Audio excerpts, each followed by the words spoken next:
Buenas noches y gracias por estar nuevamente con nosotros. Las cosas siguen caminando, el país parece concentrado en estos audios que siguen saliendo y cada día más y más y más. Y tomaron un especial interés en el lado del fútbol porque ahora a muchos de los peruanos, a muchos de los hinchas les interesa saber si renueva o no renueva Gareca con la selección peruana. Juan Carlos Oblitas no renunció, ha dicho que primero es el proyecto, que él está ahí para brindar el proyecto futbolístico y lo que se espera es que en los próximos días llegue Gareca y se tome una decisión. Pero más allá de eso, el país se juega realmente un partido muy, muy importante. No, no se trata de superar una pequeña crisis cambiando la manera de ver cómo se van a elegir a los jueces, sino se trata de que nuestro sistema democrático ha sido puesto en jaque. El país ha sido invadido por un tema de corrupción que se ha visto en todos los poderes del Estado, pero también en el sector privado, en el poder judicial y no en los arbitrajes, es decir, en la justicia privada. Hay corrupción en los jueces, pero también en los empresarios. Entonces, realmente el asunto es muy, muy delicado y hay que analizarlo de distintos ángulos. ¿Qué va a pasar con los peruanos? ¿Hasta cuándo podemos soportar estas noticias una tras otra, tras otra, tras otra y ver cómo caen unos, caen otros, se exageran en unas cosas, no se mide con la misma vara a todos? No lo sé, así es que he invitado a Federico Rosado. Federico Rosado es periodista, pero es director además de la Escuela de Publicidad y Multimedios de la Universidad Católica Santa María y es un especialista en medición de la opinión pública.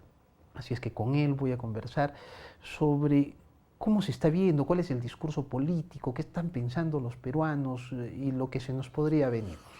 Y más adelante, en la segunda parte del programa, voy a estar con el decano del Colegio de Arquitectos, Félix Solís, a quien he invitado al programa para poder determinar qué obras que se están haciendo en estos momentos deberían detenerse o qué obras proyectadas no deberían hacerse y cuáles deberían ser tomadas en consideración por los candidatos a las alcaldías y al gobierno regional. Soy Enrique Zavala, le recomiendo que ponga su teléfono en modo avión porque empezamos ya las entrevistas.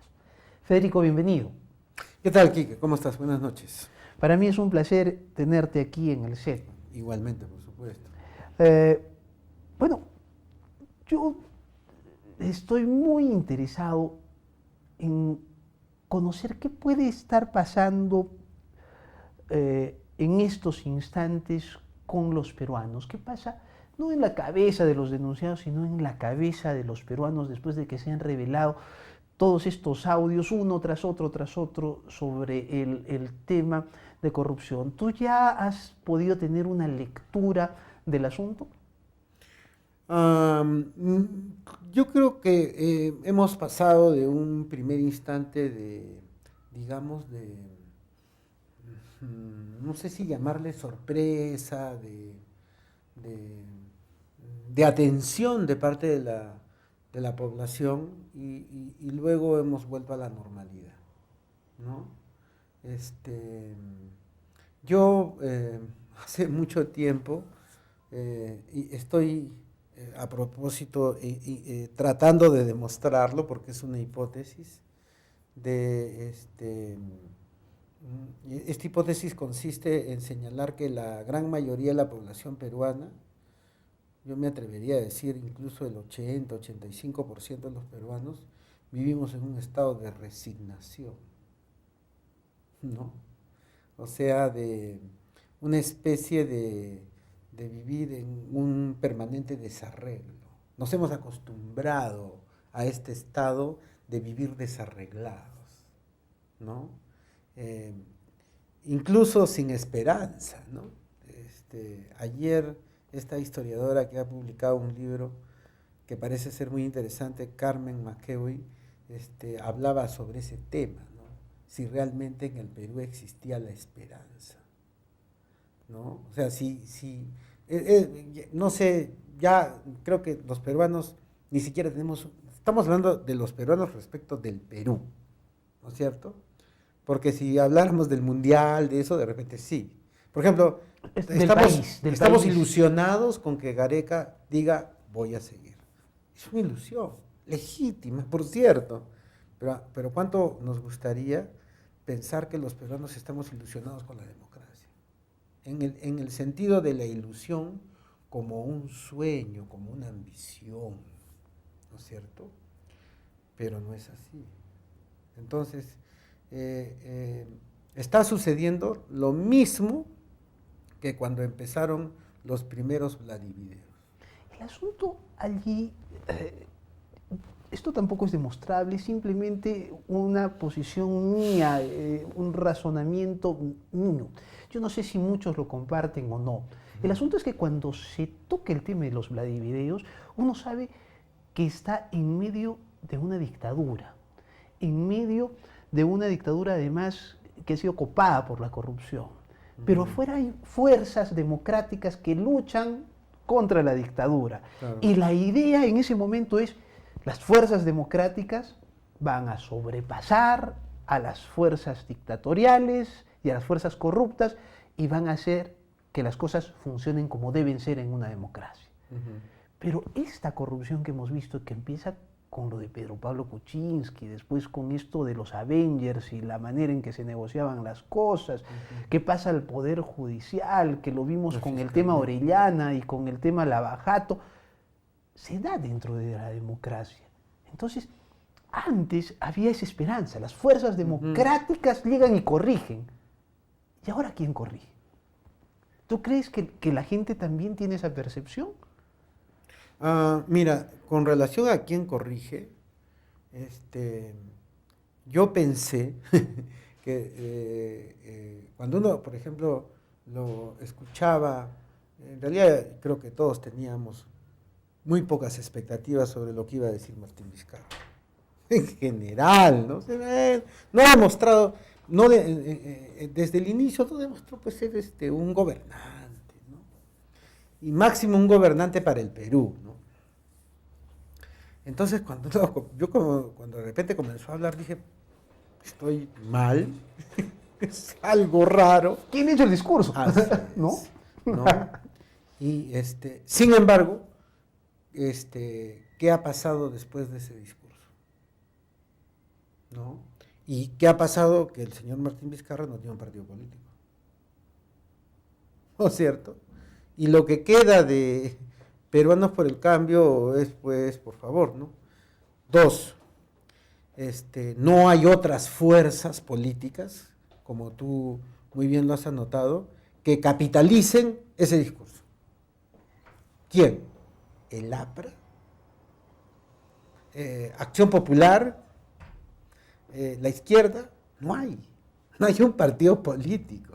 El fujimorismo no lo va a hacer, porque realmente yo pienso que el discurso que hizo Vizcarra tuvo un contenido antifujimorista, pero letal, muy letal. Bueno, ya el fujimorismo antes estaba herido casi de muerte, ¿no?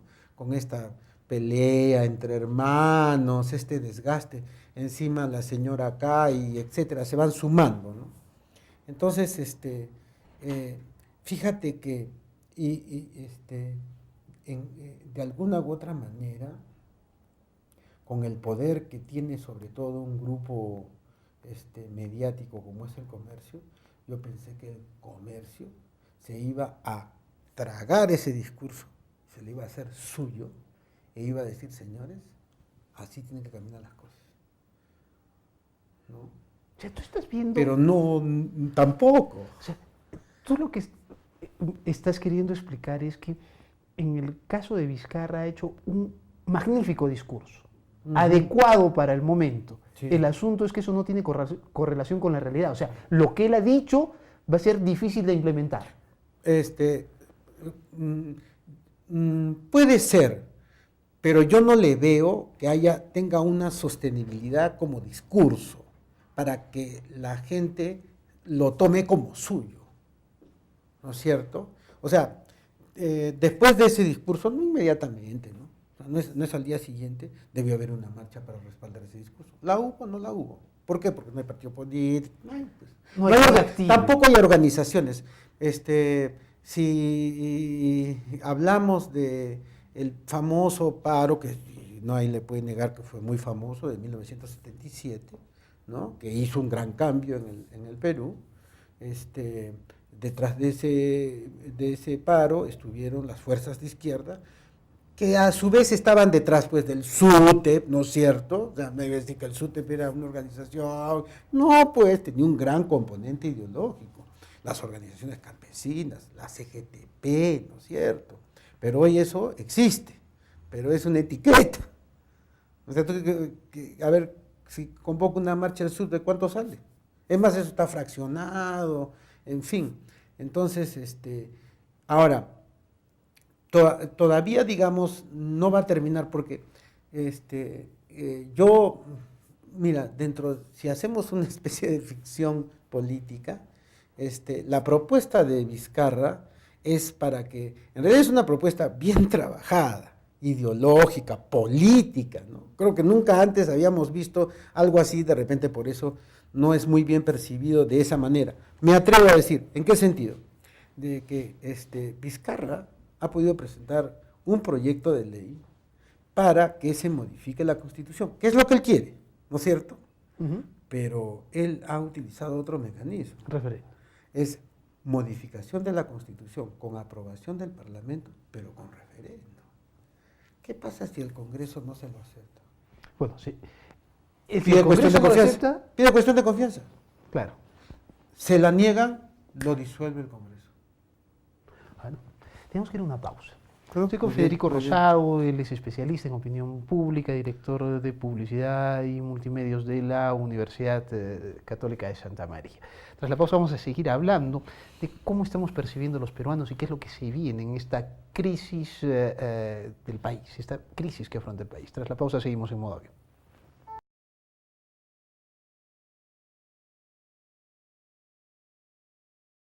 Estamos de regreso en el programa, estoy con Federico Rosado, él es especialista en opinión pública, director de la Escuela de Comunicación y Multimedios de la Universidad Católica de Santa María. Federico, siguiendo en el asunto de la opinión pública, tú dijiste al inicio, hemos pasado de la sorpresa a la normalidad. ¿La sorpresa qué es? ¿Indignación? ¿A eso te refieres? Sí. Pero para mí es una indignación temporal, ¿no? Ha sido temporal. Yo creo que ya casi, es más, ¿no? Me pareciera que todos estamos esperando el próximo audio para reírnos. O muchos ya no, es que ha sido tan seguidos que ya pierdes el hilo, o sea, tú ya no sabes quién es, si ese es el mismo audio, si es uno nuevo o no. Viene el proceso de la indignación y regresamos a la normalidad. ¿Qué significa la normalidad cuando hablas de opinión pública? O sea, ¿a qué nos referimos con normalidad? ¿A esa resignación a la que tú dices? ¿O el asunto es ese tema de que siempre... Porque si uno se pone a analizar esto fríamente, lo hemos visto aquí con muchos invitados, bueno, todo el mundo sabía que el Poder Judicial funcionaba así, ¿no? Eso es lo que dicen, así. Todo el mundo sabía. Sí sabían, había que pagar, había que empujar, Bueno, es que yo no sé si realmente lo sabíamos o lo sospechábamos. Claro, ese de que yo lo sabía es una manera de disculparme, ¿no? Por algo, ¿no? Es una manera de justificar. Ah, sí lo sabía, ¿no? Es casi como... aunque no me parece tan acertada la figura, es como cuando alguien te dice, oye, han dicho que tu hijo fue el que hizo esto. Sí lo sabía, para que no pase roche, ¿no es cierto? Para decir, no, mira, ¿sabes qué? Entonces, yo pienso que sí, pues, todos, esta es una sociedad de complicidades, ¿no? Y porque todo el mundo sabe que si tú quieres lograr esto, tienes que darle un empujoncito con unos verdecitos y cosas por el estilo, ¿no? Y eso es una cosa que todo el mundo lo sabe. Entonces, yo por eso, ahora, quien más sale golpeada en toda esta, que yo no sé ya hasta dónde va a ser, es la democracia. O sea, acá la pregunta debería ser, ¿qué funciona democráticamente bien en el Perú? Claro, porque yo diría, ¿así es la democracia? Claro. Así es, porque si así es, estamos re mal, ¿no? Lógico, lógico. Pero ahora, esto se reproduce en escala, hasta llegar a lo mínimo, ¿no es cierto? Hay un antropólogo de la Pontificia, Yaris Mujica, ¿no? Que escribió un libro sobre el tema hace muchos años y que se comenzó a caminar por las calles, obviamente, para encontrar todos los actos inmorales cotidianos. Por ejemplo, y hay una que me parecía bien cómica porque era que una persona se levanta del bus y le dicen, bajan en paradero prohibido. O sea, no en el paradero, sino quiero Bajan donde en no se debe paradero parar. prohibido. Textual, ¿no? Bajan en paradero prohibido. ¿Y porque todo el mundo sabía que ahí paraba y cómo lo llamas? Como está prohibido, paradero prohibido. Y eso tú lo reproduces de manera en el colegio, hasta lamentablemente en la familia. Entonces, ¿de dónde nos agarramos? ¿No? O sea, tú entras en la familia hijos y no estoy exagerando, hijos menores de edad que chantajean a su papá porque saben que su papá le saca la vuelta a su mamá. Y lo chantajean económicamente. Están pidiendo una coima. ¿No? Y no estoy exagerando, ¿eh? No estoy haciendo, no es un dramón, no es un dramón. Esto no es no. ¿Qué va a pasar? No se imagínate, ¿Qué ¿no? va a pasar o sea, qué va a causar esto? No a nivel de élites políticas, de instituciones democráticas, sino qué va a pasar con los peruanos. O sea, ¿esto a qué nos va a llevar? Bueno, o sea, si en este momento el desencanto, bueno, el reflejo de eso que tú preguntas estas elecciones. Son estas elecciones. ¿Hay alguien que esté interesado? ¿Tú notas? Bueno, es que son tantas las cosas O sea, que ha habido. tú notas que alguien esté a la expectativa de cuáles serán las propuestas de los candidatos para resolver los problemas del distrito, de la provincia, de la región. Ni siquiera el tema de las candidaturas, de quién van a ganar, es una conversación de ómnibus o de café o de sobremesa, ¿no? Así es. Así es. ¿No? Y dentro de 2 años más vamos a tener elecciones, ¿no? O 3.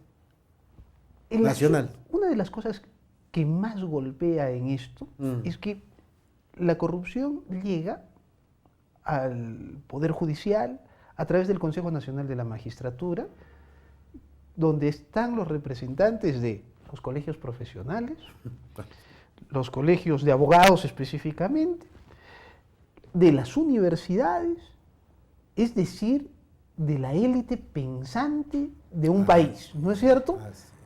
¿Y cómo está percibiendo este instante la universidad? ¿Cómo lo perciben los académicos?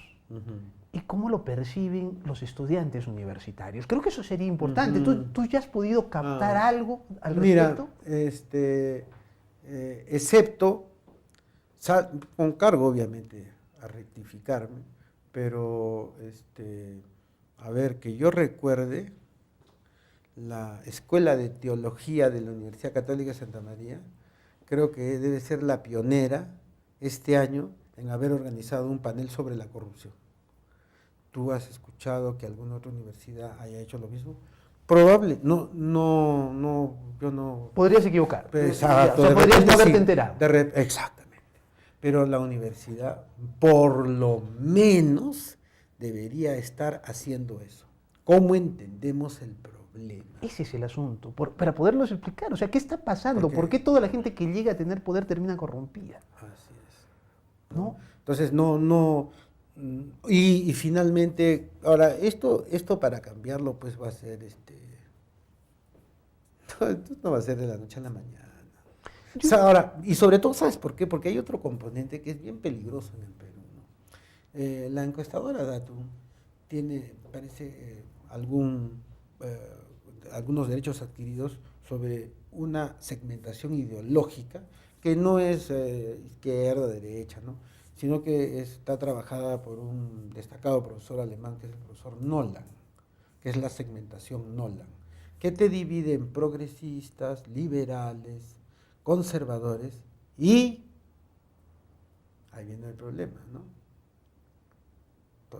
¿Autoritarios o totalitarios? Autoritarios. Y el 50% de la población de Perú es autoritaria. ¿Qué significa? Que ven en que la democracia no funciona. Y que quieren que venga alguien a resolverles el problema. Claro, según los conceptos liberales expresados, por ejemplo, por Vargas Llosa en su último libro, es muchísimo más fácil ser un ciudadano de un Estado totalitario porque uno no tiene que tomar decisiones ni arriesgarse. Hay gente que siempre está tomando decisiones por uno, ¿no? Así es. Y la gente prefiere sacrificar la libertad a asumir el riesgo de tomar decisiones. Exacto. Entonces, con esa mentalidad, la democracia no funciona. Acá estamos buscando a alguien que venga con un chicote, a hacer por nosotros. ¿Tú crees que si ahorita hubiera no sé, un outsider al estilo, yo no sé, pues Antauro Humala, y podría ser bien recibido? No creo. No, la gente tampoco quiere arriesgar tanto. O sea, ya hay cierta experiencia, sobre todo en la población adulta, ¿no? En el elector adulto. No, porque eso, o sea, también hay una, por eso es que es muy interesante lo que ha escrito Alberto Vergara, esto entre republicanos y hortelanos, ¿no? Entonces, de acuerdo a una premisa que, por cierto, no es tan sencilla de expresar, ¿no? Él dice de que la gente ha preferido esto que la ética, la democracia, incluso la justicia, ¿no? Entonces, si alguien sale y dice, vamos a estatizar y a ver, no. Prefiero, es impresionante, o sea, es casi como regresar ya, que siga robando, no importa, que esto no, siga así, el status quo. El status quo. No me muevan al piso. No me muevan al piso. Tenemos que ir a una pausa. No, muy bien. Estoy con Federico Rosado, él es director de la Escuela de Publicidad y Multimedia, un especialista en medición de la opinión pública, y estamos analizando la coyuntura. Más adelante, en el subsiguiente bloque, voy a estar con el decano del Colegio de Arquitectos para analizar cómo están las obras que se están terminando o que quieren iniciarse previas a las elecciones regionales y municipales. Tras la pausa seguimos en modo avión.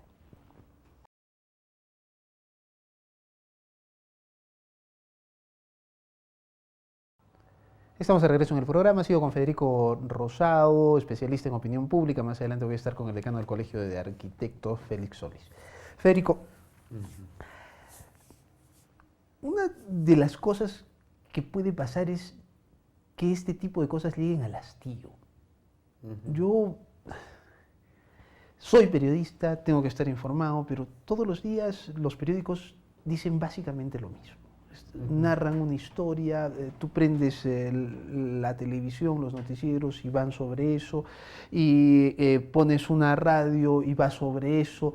Entonces, en este momento hay muchas maneras de escape. Redes sociales, YouTube, Netflix, me pongo a ver otra cosa.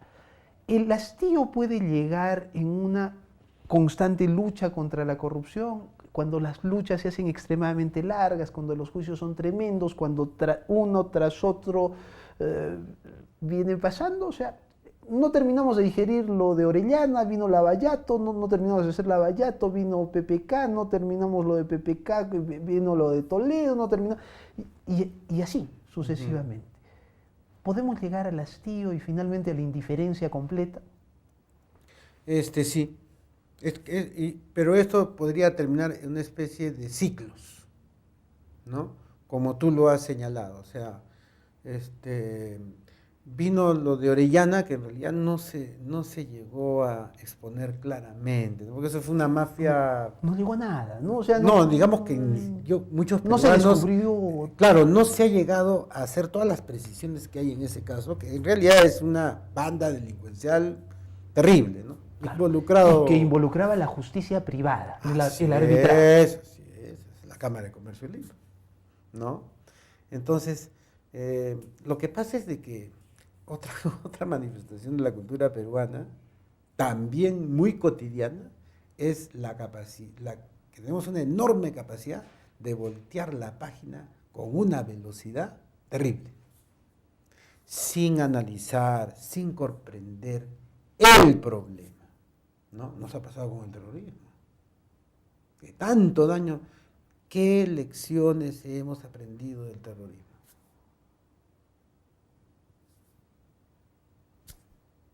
¿No? Nada. Realmente nada, ¿no? A pesar de, bueno, ese esfuerzo para mí de la Comisión de la Verdad y Reconciliación. Pero un tema, mira, que tanto daño le hizo al Perú y, y el caso Lavajato y etcétera. Entonces, son ciclos en los cuales hay ese escándalo, es una especie de escándalo temporal y luego se apaga, y luego vuelve otro, y luego vuelve otro. O sea, esto, como tú dices, el hastío va a terminar en la indiferencia porque ya nadie le va a dar bola a estos temas, y de pronto después no sé pues qué saldrá, ¿no? Algún escándalo, en fin, ¿no? En ese aspecto somos un poco muy prolíficos en el Perú, ¿no? Ayer escuchaba a Rospigliosi, el ex ministro y el analista político, y él decía que estuvo bien la filtración porque eso garantizaba de alguna manera que esto llegue a algo, porque podía ser tapado, ¿no es cierto? Pero parece que él percibe, como muchos otros, que ya las cosas se están rebasando y que no todos son medidos con la misma vara, ¿no? Mencionan a fulano de tal, ese sí hay que condenar, pero lo funciona el otro, no, ahí no. Cosas por el estilo. Y que esto ya empieza a tomar una dirección política. Se empiezan a soltar determinados audios, otros no, se da vuelo a unos, a otros no, y cosas así. ¿Eso tú lo percibes de esa manera? Sí, es parte, digamos, o sea, es parte del poder del que tiene para dosificar los audios, más que el que tiene de publicarlos, por si acaso. Eso del poder de la publicación ya creo que es prehistórico. O sea, si mañana el Comercio o la República o cualquier otro medio no quiere difundir ese audio, redes sociales. Ya, o sea, no hay ya. El poder es el que dosifica, el que suelta. Claro, ¿no es cierto? O sea, yo creo que está por ahí, eso es obvio, bueno, pues es inevitable, ¿no? Hay alguien que, no sé, de acuerdo a lo que él cree, a lo que le interesa, depende, ¿no? Depende. ¿A qué vamos a llegar? Cuando hubo los Vladivideos, como te decía en un instante, la idea era pasar de una dictadura a una democracia, la democracia curaba las heridas. Ahora, ¿a qué debemos llegar? ¿A qué apuntamos? Yo creo que a nada, va a ser una cuestión salvo, es como decir, ¿qué hubiera pasado, no? Si Valentín Paniagua no gobernaba el poco tiempo que gobernó y hubiera gobernado 5 años. Porque después de Paniagua, ¿qué hizo Toledo? Digamos que, ¿no? Entró a la farra, una cosa pues, ¿no?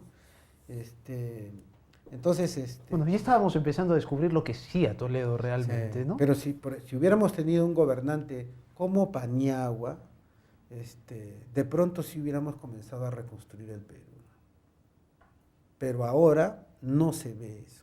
Salvo que lo quiere hacer Vizcarra. ¿Y sabes por qué, no? No, porque Vizcarra puede ser candidato en 2021. Haciendo trampa. ¿Por qué? Porque esa es la misma manera en que se va siguiendo pues el asunto, lo que vimos con Correa, lo que No, se ve con Evo perdón. Morales, y todo eso. Vizcarra no fue elegido. No fue elegido, él ha continuado. Legalmente, No ha sido elegido. claro. Ahora, pero Vizcarra, ¿qué es pues Vizcarra?